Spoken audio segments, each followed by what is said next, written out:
Bonjour Manon, bonjour Jimmy. Bonjour Ange. Bonjour Ange. Bienvenue à tous dans cette vidéo. Nous allons parler du renouvellement. On va commencer tout de suite. Donc moi je vais te poser une série de questions et voilà, vous allez Mmh. pouvoir me répondre tous les deux. Donc je vais commencer par toi Jimmy. Donc si je suis un organisme de formation certifié Calliope chez Certifopac, j'ai passé mon audit de surveillance à distance l'année dernière et maintenant je me questionne sur les modalités de renouvellement. Donc déjà, est-ce que tu peux faire un rappel sur la durée de validité d'un certificat Calliope, la notion de cycle et la durée de celui-ci? Oui, oui, oui. Alors déjà c'est important, je pense, comme tu le dis, que l'on commence par là parce que qui dit Calliope dit forcément à la clé un renouvellement. Calliope n'est pas un diplôme. D'accord. Quand tu obtiens Calliope, tu l'obtiens pas à vie et ça c'est valable pour toutes les certifications de qualité au sens large. Quand tu es labellisé bio, c'est pareil, quand tu es ISO, c'est pareil. Donc ce qu'il faut vraiment comprendre, c'est que quand toi en tant qu'organisme de formation, tu es certifié Calliope, et ben, tu rentres dans un cycle.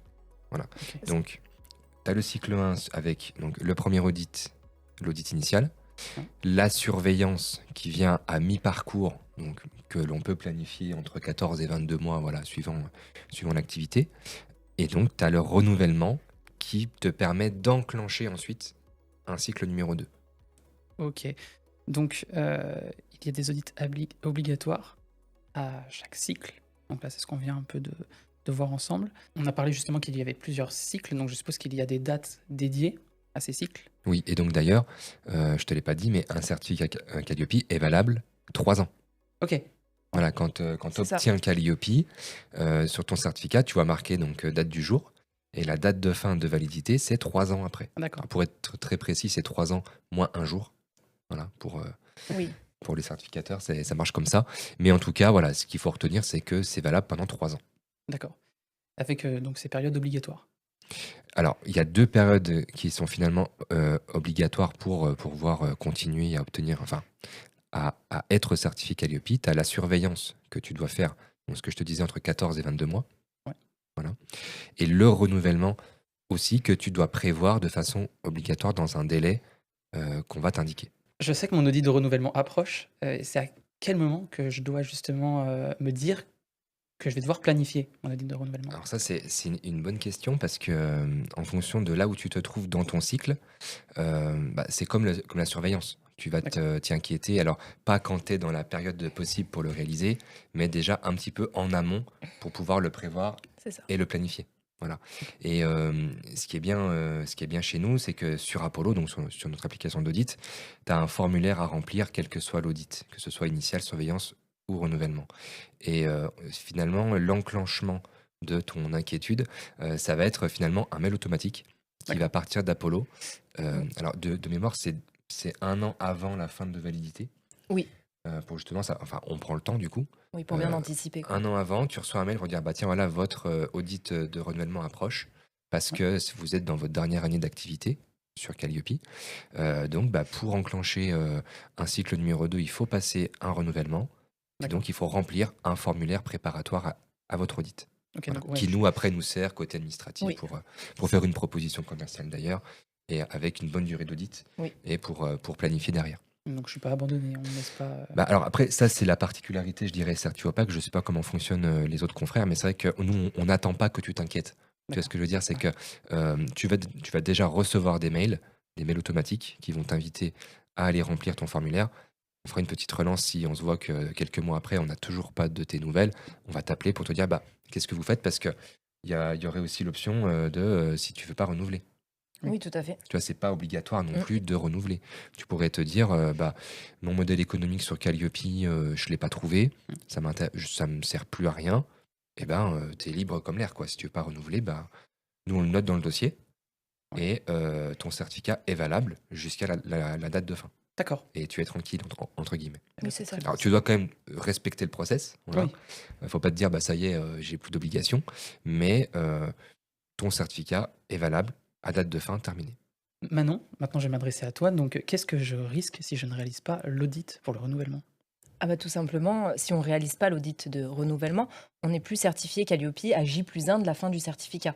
Ok. C'est pour ça qu'il Mm. est important de le réaliser en amont, hein, parce qu'il faut toujours avoir cette notion de non-conformité aussi, qu'il faudra peut-être lever, enfin qu'il faudra lever pour Mm. avoir cette décision de renouvellement. Et tout cela, le traitement, enfin voilà, lever ces non-conformités, avoir cette décision de renouvellement, toutes ces choses doivent intervenir dans le premier cycle. Et d'ailleurs, cet audit de renouvellement, à quoi sert-il? Et ben ça fait partie c'est un audit qui est obligatoire pour avoir cette décision de renouvellement. Faut le voir un peu comme l'audit initial. L'audit initial, il porte ce nom parce que bah, c'est le premier pour détenir cette certification Calliope.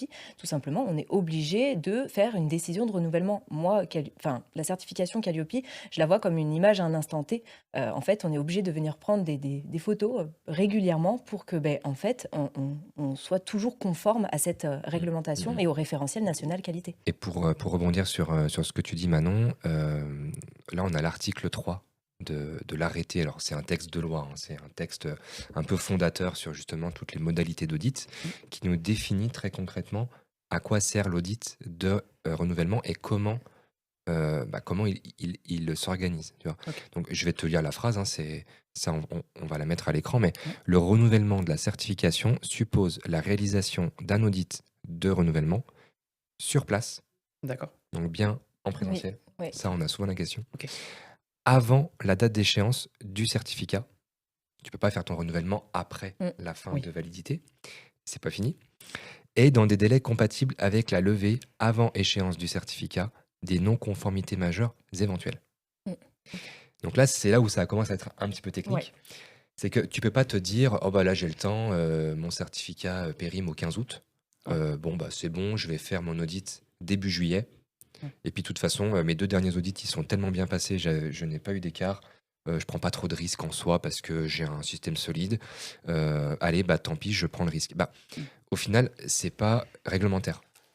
Ça Mm. fonctionnera pas. Et même nous, en tant que certificateur, on prend des risques à tolérer ce genre de cas. Parce que bah, techniquement, on ne réalise pas, là si je prends toujours mon exemple, donc fin du certificat au 15 août et audit début juillet, pour, pour t'arranger par exemple, Ouais. et bah, si toi tu as des écarts, Il faut le temps tu peux nous derrière. dire, mais attendez, moi j'ai pas le temps de les lever dans les délais réglementaires, Mm. Mm. et tu peux te retourner contre nous. D'accord. Tu vois? Alors bon, ça ne s'est pas encore produit, peut-être un jour, mais en tout cas, c'est pas voilà, c'est pas envisageable et nous, on est assez vigilants sur le sujet et on informe, donc toujours pareil sur Apollo, des plages qui sont obligatoires pour planifier. Donc tu as le bloc, planif, on va l'afficher aussi là sur l'écran, mais tu as le bloc, planif sur Apollo et tu peux pas planifier au-delà de la date, de fin. Voilà. C'est ça. Alors D'accord. peut-être pour être un peu plus précis, justement, cette date de fin possible pour réaliser cet audit, c'est finalement 4 mois avant la Mm. fin de validité. Ok, oui. Ça laisse de la souplesse quand même. Alors, bah, en fait, 4 mois avant, c'est pas comme ça tiré du chapeau, c'est 3 mois de délai légal pour traiter les éventuelles non-conformités Ok. majeures D'accord. et 1 mois. Alors ça, c'est le délai maximal en fait autorisé pour pouvoir, à l'issue de ces 3 mois, statuer sur sur la décision finale. D'accord. Tu vois, donc ça fait 4 mois. Donc en gros, si je résume, certificat valide 3 ans, donc ça fait 36 mois. Ok. Toi, tu peux faire ta surveillance jusqu'à la fin du 32e mois. Ok. C'est ça. Voilà, c'est un peu technique hein, tout ça, Ouais. mais Oui. Mais c'est très précis. Et puis, ça permet de voir justement du coup que cet audit de renouvellement, il faut quand même le prévoir. Oui, c'est ça. C'est il pas faut à la prévoir, légère. faut pas se dire, t'arrives en 3e année, bah tiens, moi c'est bon, j'ai le temps. Voilà, Ouais. si tu dis c'est bon, j'ai le temps, c'est le meilleur moyen pour être après dans le rush et se dire mince, au final, il me reste plus qu'un mois ou 2 pour le planifier, et là, c'est tout de suite plus délicat. Oui, c'est ça. Puis c'est 4 mois avant la fin de validité. Ça permet, voilà, on a une non-conformité majeure, bah, c'est pas grave, on a le temps pour pouvoir la lever et avoir cette décision de renouvellement. Enfin, le but étant de ne pas être dans le rush et à ne pas avoir le temps d'avoir cette décision, tout simplement, et perdre son certificat. Ok. Et c'est pour ça que le cadre réglementaire, du coup, cadre bien cet audit de renouvellement. C'est ça. Tu as aussi souvent la question de si je le fais tôt, du coup, Ah oui. il est plus valable 3 Ouais. ans, mais il y a un décalage ou quoi. Si tu veux Souvent, en la parler. dernière fois, j'ai eu plusieurs fois le cas, en fait, pour t'expliquer, de clients qui me disaient, en transfert, en fait, ils me disaient, Ok. ouais, mais attendez, si je le réalise un an avant, mes 3 ans, ils sont un peu, tu vois, raccourcis. Ouais. Et en gros, ils avaient cette notion, bah, je perds de l'argent. Mais non, en fait, t'anticipes et après, t'es serein. Parce que c'est valable à J+1. Tu Tu vois? Et de se D'accord, dire: ouais. «Ah OK, donc si j'anticipe, c'est encore Mm. mieux. C'est une bête d'activité, je le fais là, au bout Mm, enfin, mm, 1 mm. an avant et après je suis chill, J+1, j'ai mon nouveau certificat». Enfin, Si tu es certifié jusqu'au 15 août, Ouais. si par exemple, alors techniquement, tu pourrais faire ton audit en janvier. Tu vois, OK. janvier, février. Voilà, OK. allez, tu fais ton audit en février, tout va bien. Nous, on décide du renouvellement. mmh, Ouais. On va éditer un certificat, mais qui va démarrer à J+1 du 15 août. Tu Oui, vois? J+1 de la fin oui, du Donc au premier final, en tu fait. ne seras pas lésé dans la Non. période que tu as déjà eue oui. en termes de validité. Oui, mon Ouais, nouveau c'est ça. certificat, il attend vraiment la fin du premier Voilà, c'est pour ça. prendre effet. Ouais, ouais. OK. On a parlé de l'audit de renouvellement donc qui se fait forcément en présentiel et justement pourquoi cette condition? Bah, si moi je reprends finalement le texte de loi, on te dit que l'audit de renouvellement est réalisé conformément au déroulement d'un audit initial. Mmh. D'accord, Donc, comme l'audit initial est en présentiel, bah, le renouvellement est en présentiel. OK. Et quand on dit conformément, ça va un peu plus loin. C'est aussi la même règle de calcul pour la durée d'audit. Si Oui. tu veux en parler un petit peu, catégorie, tout ça. Oui, c'est ça. En fait, la durée d'audit, bah, tout est réglementé, hein. On ne vous donne pas une durée comme ça aléatoire. Ça va être par rapport à là où les catégories d'actions à certifier, par rapport à la tranche de chiffre d'affaires. Quand on est sur un audit initial, il y a la notion de nouvel entrant ou pas, en fonction du BPF déclaré ou non. Mais voilà, en fait, c'est vraiment tout est calculé par rapport à la réglementation. Donc tout en fonction de la tranche de chiffre d'affaires. Je vais juste finir la phrase de l'arrêté parce que c'est quand même intéressant. Du coup, comme on est quand même dans un nouveau cycle, mais il y a une continuité. C'est pas comme l'audit initial où audit initial, tu arrives, tu démarres. Mm. Donc Ouais, tu vas montrer les process que tu as formalisés pour l'audit. OK, Mais le renouvellement, et même d'ailleurs pour la surveillance, tu as de l'antécédent. d'accord. Tu vois. Donc là où c'est intéressant, c'est à la fin de la phrase, il est marqué, donc l'audit de renouvellement machin, est réalisé en vérifiant, le cas échéant, la mise en œuvre des actions correctives définies au plan d'action pour traiter les non-conformités détectées lors de l'audit de surveillance Mm. précédent. D'accord. Tu vois, donc il y a une continuité, en fait. C'est pas Ouais. Oui, juste je fais. Oui. Tu parlais tout à l'heure de la photo. Ben, ça, c'est un super exemple, mais la photo à date, mais en prenant quand même en compte le contexte oui, de la OK. dernière photo. oui, tout à fait. Parce Oui. que si on te montre une photo où les murs étaient bleus, et puis bah, avant les murs étaient rouges, on va se dire, mais attends, il s'est passé quoi entre-temps?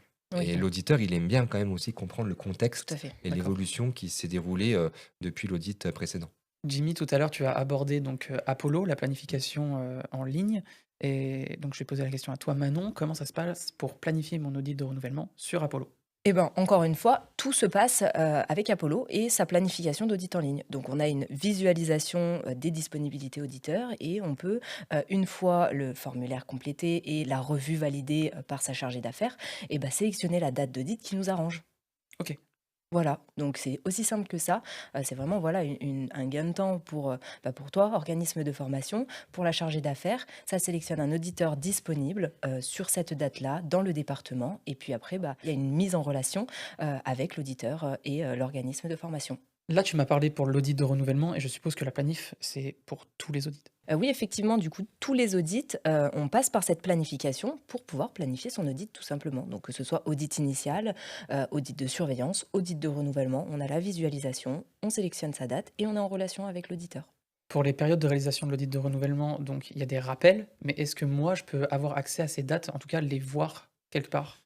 Alors déjà, tu les as sur Apollo, sur la page certificat. Donc c'est OK, une page où tu vas pouvoir visualiser toutes les infos de ton certificat, début de validité, fin de validité. Et tu as deux champs qui te mentionnent les dates prévisionnelles pour la surveillance et pour le d'accord. renouvellement. OK, Donc déjà là, tu es tranquille. Oui, et puis en plus, au-delà de ça, il y a une chargée d'affaires dédiée. d'accord. Une personne qui suit audit après audit, cycle après cycle et qui va revenir en fait vers l'organisme de formation, donc vers toi, pour te dire: «Bah, attention, on arrive en période de surveillance, il va falloir penser à planifier» ou alors: «Attention, on est dans la période de renouvellement». Alors attention, c'est juste pour voilà, il y a cette personne humaine, qui est là pour, voilà, rappeler qu'on arrive, dans les périodes. OK, ben ça c'est bien à savoir. En tout cas, il y a une relation humaine C'est ça. qui est apportée. Mm. OK, c'est sûr. Après, c'est aussi, c'est aussi un petit appel pour responsabiliser, mais normalement, toi, contractuellement, tu as l'obligation, euh, comment dire, soit de mettre à jour tes informations, ou du moins de répondre à nos sollicitations pour les différents Oui. audits. Alors, des fois, c'est difficile, mais ça peut arriver très ponctuellement qu'on ait des organismes certifiés qui donnent pas signe de vie. Et alors, ça peut aussi notamment poser problème pour la surveillance parce que on a, nous, notre délai pour le planifier, Ouais. pour le réaliser. Et si on dépasse, le certificat n'est plus valable. Donc on doit procéder à une suspension, tout ça. Donc ça pose plein de problèmes. C'est-à-dire que nous, si à un moment donné, on n'a aucune info et on ne sait pas si d'ailleurs tu veux renouveler ou pas, Mmh. bah, techniquement, on pourrait procéder, alors je vais loin, hein, mais on pourrait procéder à une suspension Mmh. en disant, bah, OK. écoutez, on n'a aucun signe de vie de cet organisme, Mmh. on ne sait pas s'il veut renouveler, D'accord. à date, il faut bien qu'on prenne une décision. OK. Mmh. Il faut que Voilà, vous donc arriviez à c'est prouver que vous important, avez essayé de le contacter. ouais, Ouais. c'est important de nous répondre quand même. Manon, moi j'ai un ami qui est certifié Calliope, mais il est chez un autre, certificateur OK. que Certifopac. Est-ce qu'il peut profiter justement de ce renouvellement pour transférer chez Certifopac? Oui, alors là, il faut savoir quelque chose de très important, c'est qu'on peut transférer à tout moment Mmh. du cycle quand on le souhaite. OK. Il y a cette liberté et ça, c'est partout, peu importe chez quel organisme certificateur ton ami est. En fait, il peut transférer voilà, pour le renouvellement, pour la surveillance. Alors attention quand même aussi, il ne va pas falloir faire une demande de transfert 2 semaines avant la fin de validité, sinon ben, on en revient toujours au Mmh. même point des traitements de non-conformité et décisions de renouvellement. Mais ça, c'est complètement possible, effectivement. D'accord, OK. Il faut juste qu'ils s'y prennent un petit peu à l'avance quand même et dans C'est tous les ça. cas, je suppose que derrière vous donnez, enfin, les dates et comment ça peut se faire? C'est ça, en fait, nous, dès qu'on réceptionne une demande, voilà, bon, bah, il va y avoir un contrat qui va être proposé. Des signatures de ce contrat, on lance les démarches pour le transfert. Donc, c'est Certifopac qui contacte l'organisme certificateur pour demander tous les éléments réglementaire pour rendre effectif ce transfert. Une fois qu'on a tout reçu, on a toute notre équipe Pôle Audit qui va du coup réceptionner, reprendre le certificat en notre nom, qui sera communiqué à l'organisme de formation pour être diffusé. Et OK. puis ensuite, eh ben, on prend les rênes avec Apollo, avec la chargée d'affaires pour organiser et planifier l'audit suivant. D'accord et si, ce transfert se fait, comment, il y a la continuité de, ce certificat? Ah oui, il y a aucune discontinuité. Effectivement, ça, c'est important de le soulever. En fait, si vous transférez, nous, on récupère le certificat en notre nom. Pour autant, ça ne change rien à l'organisme de formation. D'accord. Le certificat reste valable, on récupère les dates, qu'il y avait sur le premier et ça Mmh. continue. Et moi, j'aime bien rappeler, en fait, j'aime bien faire cette image, mais moi, le transfert, je le décris comme dans la téléphonie mobile. Quand D'accord. tu veux changer d'opérateur mobile, tu es chez A, tu veux passer chez B, tu gardes ton numéro de téléphone Ouais. et puis tu peux appeler. Il y a pas, tu pas 3 jours sans numéro, quoi. Tu peux toujours appeler, Mmh, tu vois. OK. Oui. Quand la portabilité se fait entre l'opérateur A et B, tu es notifié par SMS et tu es tranquille. Voilà. oui.